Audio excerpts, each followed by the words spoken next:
What if everything you're chasing in retirement is exactly what 80-year-olds say they wasted their time on?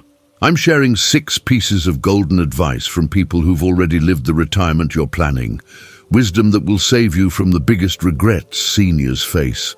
The 4th piece of advice goes completely against what financial planners tell you, but 80-year-olds say it's the one thing they wish they'd understood decades earlier.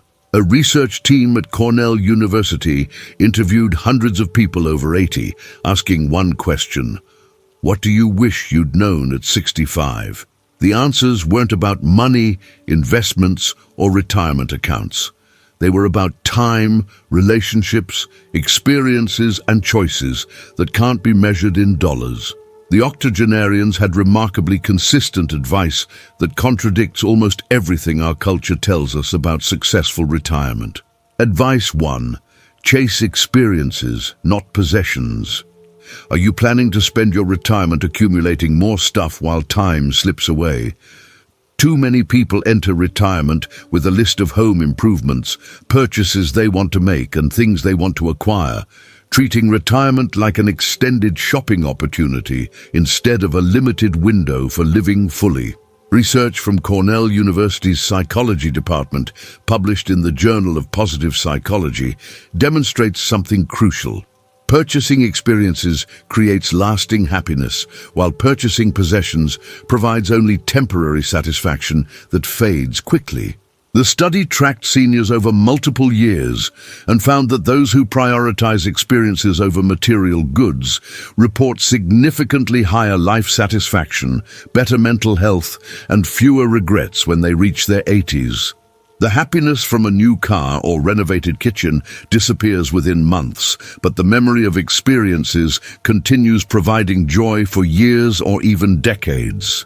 Every dollar and every day you spend on accumulating possessions is a dollar, and a day you're not spending on the experiences that create the memories you'll treasure in your final years. Possessions depreciate, break, require maintenance, and eventually burden your children, who have to dispose of them after you're gone. Experiences appreciate in value over time as they become stories you tell, memories you cherish, and moments that define who you are. The octogenarians interviewed overwhelmingly said they don't remember or care about the things they bought, but they vividly remember the trips they took, the concerts they attended, the classes they tried, and the adventures they had.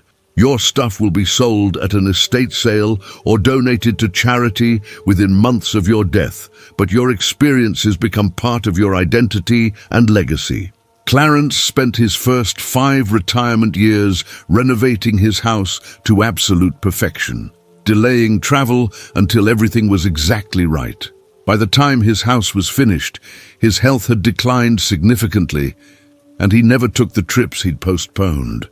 You'll reach 80, surrounded by things you don't use, while mourning the experiences you never had because you were too busy acquiring and maintaining possessions. The regret of missed experiences is profound and permanent because you can't go back and reclaim the time you wasted on things that ultimately don't matter. Your house doesn't need to be perfect. Your car doesn't need to be new. Your possessions don't need to be upgraded. But your life needs to be lived while you still have the health and ability to experience it fully. Book 1 experience this month that you've been postponing.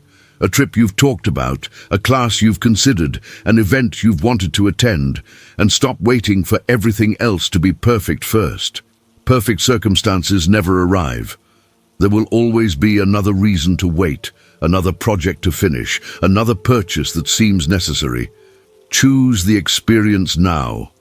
Things lose value the moment you buy them, but memories appreciate every year you keep them. Create those memories now while you still can, because your window for experiencing life fully is closing faster than you realize. Advice 2. Invest in relationships before they're gone. How many relationships are you neglecting while you still have time to repair them? The people in your life won't be here forever, yet many seniors treat relationships like they're guaranteed to last indefinitely. postponing important conversations, delaying visits, and letting small conflicts grow into permanent rifts. Harvard's study of adult development, which has been tracking participants for over 85 years across multiple generations, conclusively found that relationship quality is the single strongest predictor of happiness and health in later life. This isn't a small effect. The quality of your relationships predicts your well-being more powerfully than wealth, career success, physical health, or any other factor the research has measured. Seniors with strong, positive relationships live longer, stay healthier, maintain better cognitive function, and report dramatically higher life satisfaction than those with weak or damaged relationships. The 80-year-olds in the Cornell study said almost unanimously that their biggest regrets centered on relationships they neglected or damaged. Every day you put off repairing a damaged relationship or deepening an existing one is a day you're gambling with time you might not have. Death doesn't wait for convenient timing. People pass suddenly, unexpectedly, and permanently. The conversation you're planning to have next month might never happen because next month isn't guaranteed for either of you. The visit you're postponing until things are less busy might never occur because busy never stops being busy.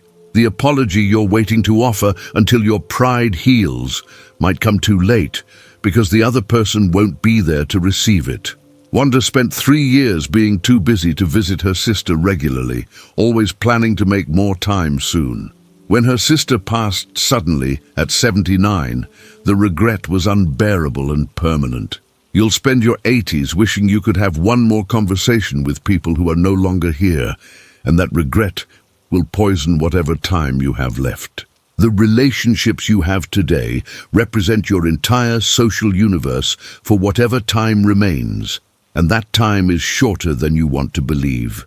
Your parents, siblings, old friends, and even some of your peers won't make it to your 80s. Some won't make it to next year. The grudges you're holding, the conversations you're avoiding, the connections you're neglecting, none of them will seem important when the person is gone and you're left with permanent regret instead of reconciliation. Octogenarians don't regret the arguments they had. They regret the relationships they didn't repair when they still could. They regret the love they didn't express. They regret the time they didn't spend with people who mattered while those people were still alive and capable of connection. Call or visit one person this week that you've been meaning to connect with. Don't wait for a special occasion, a convenient time, or the perfect circumstances. Make the call today. Schedule the visit now. Send the message immediately. Say what needs to be said while both of you are still here to say it and hear it. The people you love won't be here forever, and neither will you. Prioritize them today, not someday, because someday often becomes never. Every octogenarian interviewed said the same thing. Relationships matter more than anything else, and you only realize that after it's too late to invest in them properly. Advice 3. Maintain your health while you still have it. Are you sacrificing your health today for comfort that you won't be able to enjoy tomorrow? Many people enter retirement thinking they've earned the right to stop exercising, eat whatever they want, and prioritize relaxation over physical activity. That mindset feels justified after decades of work, but it creates a devastating trajectory that becomes irreversible surprisingly quickly. The National Institute on Aging's longitudinal studies, which follow thousands of seniors across decades, show that seniors who maintain consistent physical activity and healthy habits in their 60s and 70s report dramatically better quality of life and independence in their 80s compared to those who became sedentary. The difference isn't subtle. It's the difference between walking independently and using a wheelchair, between living alone and needing full-time care, between enjoying your 80s and merely surviving them. Your health in your 80s is determined by the choices you make in your 60s and 70s, and those choices are creating your future right now. The independence you take for granted today, walking to your mailbox, getting dressed without help, driving yourself to appointments, living in your own home, disappears shockingly fast when you stop maintaining your physical capabilities.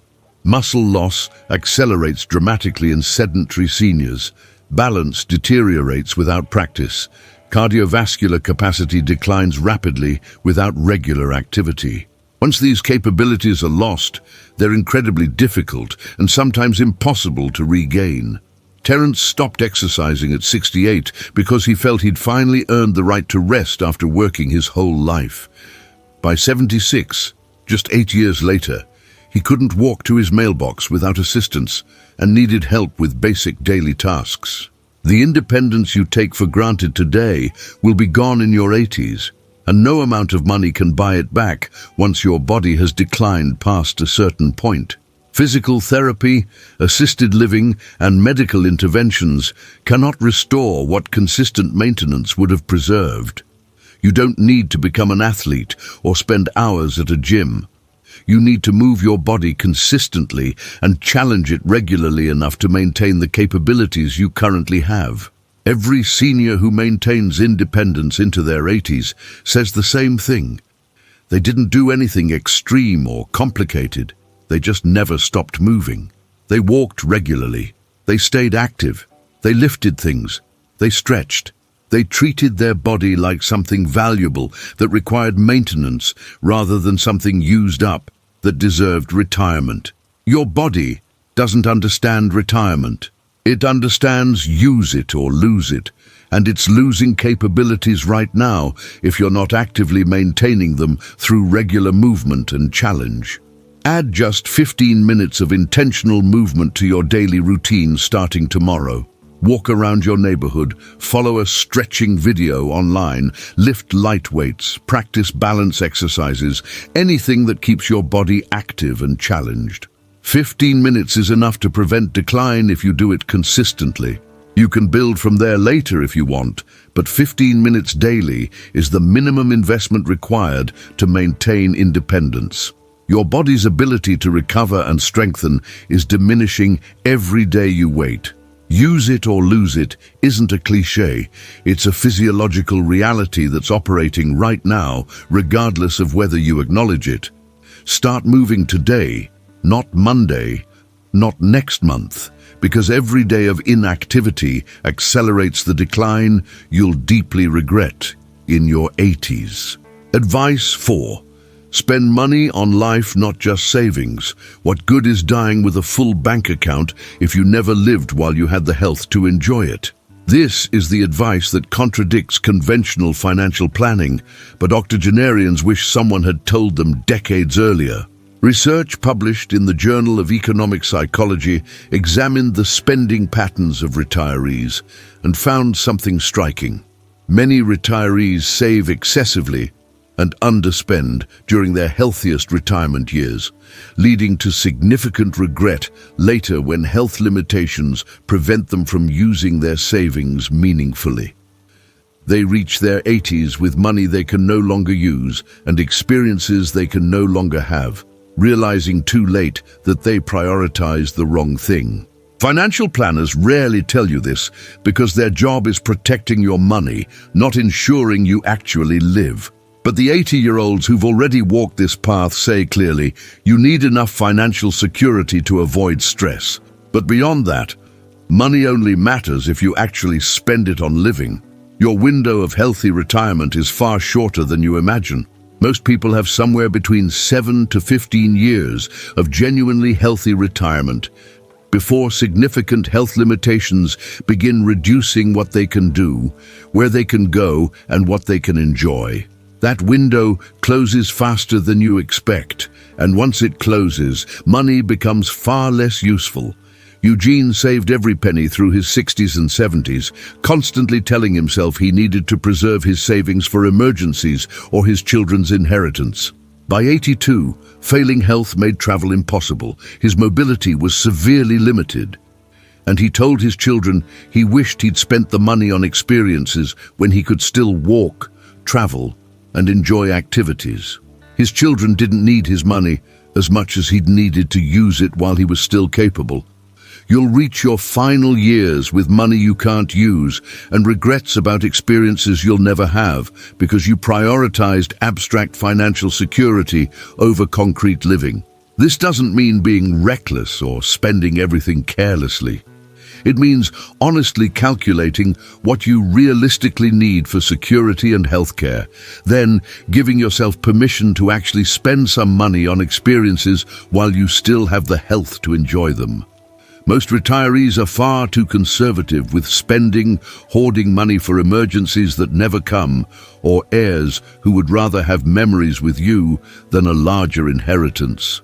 The experiences you have in your healthy retirement years create the memories that sustain you through whatever comes later. The trips you don't take, the classes you don't try, the experiences you postpone, those become regrets that no amount of remaining money can eliminate. Calculate your realistic needs and then allow yourself to spend on meaningful experiences while you're still healthy enough to enjoy them fully. Look at your actual financial situation honestly. Determine what you need for housing, healthcare, and basic security. Then look at what remains and ask yourself, am I spending enough of this on actually living, or am I just accumulating numbers in an account that I'll never meaningfully use? Your window of healthy retirement is shorter than you think, and it's closing whether you acknowledge it or not. Spend wisely on life now, while you still can walk, travel, learn, and experience things fully, because money in the bank provides no comfort when you're too limited to use it. Advice 5. Find purpose beyond work. Are you expecting retirement to automatically fill the purpose vacuum that work left behind? One of the most common and devastating surprises of retirement is the loss of identity and purpose that many seniors experience once their career ends. Work provided structure, meaning, social connection, and identity for decades, and its absence often creates a void that leisure alone cannot fill. Gerontology research from Johns Hopkins shows that seniors who develop new purpose and meaning after retirement through volunteering, mentoring, creative pursuits, or community involvement show better cognitive function, lower depression rates, and greater life satisfaction than those who treat retirement as permanent vacation. Purpose isn't optional for human well-being. It's a psychological necessity, and without it, retirement becomes a slow decline into meaninglessness, regardless of how much money or free time you have. The happiest octogenarians aren't the ones who retired early and did nothing. They're the ones who found new ways to contribute, create, and matter after their careers ended. Purpose can come from many sources. Teaching skills to younger people, volunteering in your community, pursuing creative projects, mentoring others, contributing to causes you care about, or developing expertise in areas you never had time for during your working years. What matters isn't the specific activity, but the sense that your days have meaning beyond simply filling time until you die. Humans need to feel that they matter, that their actions have impact, that their existence serves some purpose larger than mere consumption and entertainment. Without purpose, retirement becomes a prison of meaningless days that blur together into wasted years. Harriet felt completely lost for 2 years after retiring from her teaching career. She'd anticipated freedom and relaxation, but instead felt aimless and empty, wondering why the retirement she'd dreamed about felt so hollow. When she started volunteering to tutor struggling readers at the local library, her days suddenly had meaning again, and her depression lifted. You'll spend retirement feeling aimless and empty, wondering why the freedom you dreamed of for decades feels hollow and unsatisfying if you don't deliberately create new purpose to replace what work provided. Leisure is wonderful in limited doses, but it cannot sustain meaning over years or decades. You need something that makes you feel useful, needed, and valuable beyond your ability to consume entertainment and spend money. Identify one way you can contribute or create meaning this month. Volunteer somewhere that needs your skills. Mentor someone who could benefit from your experience. Pursue a passion project that matters to you, or find any activity that gives your days purpose beyond mere entertainment. Purpose doesn't arrive automatically. It doesn't appear magically when you need it. You have to create it deliberately by choosing activities and commitments that make you feel like you matter. Start this process now. Don't wait until depression and emptiness have already taken hold. Purpose created early in retirement prevents the existential crisis that many seniors experience years into retirement when they finally realize leisure alone isn't enough. Advice 6. Forgive quickly and let go of grudges. How much of your precious remaining time are you wasting on anger that only hurts you? Grudges are remarkably common among seniors, and they're remarkably destructive to the person holding them far more than the person they're held against. Research from the Mayo Clinic on Forgiveness and Health shows that holding grudges elevates stress hormones continuously, increases blood pressure, contributes to cardiovascular problems, and increases depression rates in older adults. Meanwhile, practicing forgiveness improves mental health, reduces anxiety, lowers blood pressure, and strengthens relationships. The person you're angry at probably isn't thinking about you much at all, while you're carrying toxic stress that damages your health daily. Grudges don't hurt the other person. They hurt you, slowly, continuously, and increasingly over time. Every day you carry a grudge is a day you're choosing to poison your own peace while the other person goes on with their life largely unaffected. The anger you're nurturing doesn't punish them. It punishes you. It keeps your stress hormones elevated, your blood pressure high, your sleep disrupted, and your emotional state negative. The injustice you experienced was real, the hurt was valid, but continuing to carry that anger years later doesn't undo what happened. It just ensures that the damage continues affecting you long after the original incident ended. Jasper held a grudge against his former business partner for 15 years over a deal that went bad. When the man died suddenly, Jasper realized he'd wasted 15 years being angry at someone who'd barely thought about him, and certainly wasn't being punished by Jasper's anger. You'll carry bitterness into your 80s that poisons your remaining years while changing absolutely nothing about the past or the person who wronged you. Forgiveness isn't about saying what happened was okay or that the other person was right. It's about releasing the anger that's hurting you so you can reclaim your peace. The octogenarians interviewed universally said they regret the grudges they carried and wish they'd let them go decades earlier.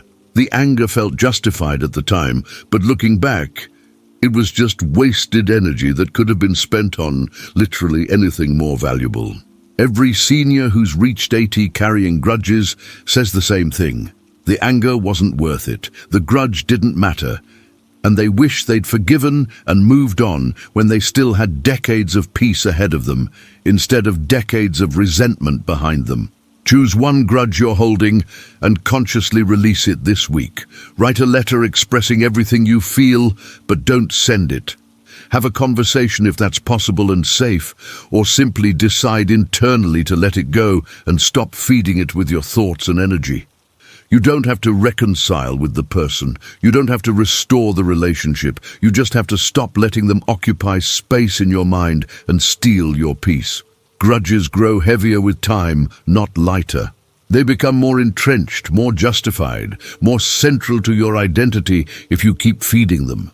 Put them down now before they crush your peace entirely. Your remaining time is too precious to waste on anger that accomplishes nothing except making you miserable. The 80-year-olds who shared this wisdom weren't speaking from theory. They were speaking from lived experience, from what they got right and what they wish they'd done differently.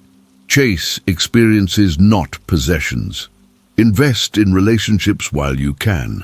Maintain your health now. Spend money on life, not just savings. Find purpose beyond work. Forgive quickly. These aren't just nice ideas. They're the distilled wisdom of people who already walked the path you're on and can see clearly what mattered and what didn't.